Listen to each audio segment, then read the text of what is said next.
Hello, my name is Sam Corrigan. I am 22 years old. I am in my senior year here as an English major, and I am from Berea, Ohio.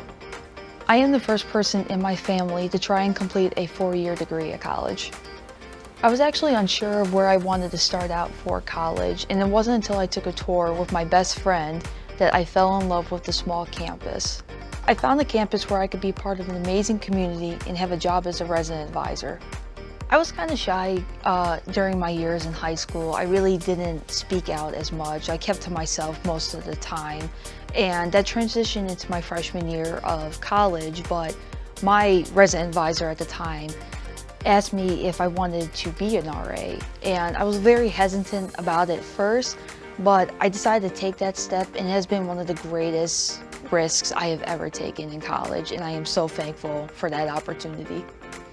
I find Mansfield just perfect. You know, it's perfect for me. I've been able to finish my degree here. I've been able to meet some wonderful people, not just residents, friends, but also faculty and staff. I would say Mansfield's been perfect for me. It's a college of opportunity, and you are still part of that Buckeye Nation that represents Ohio State.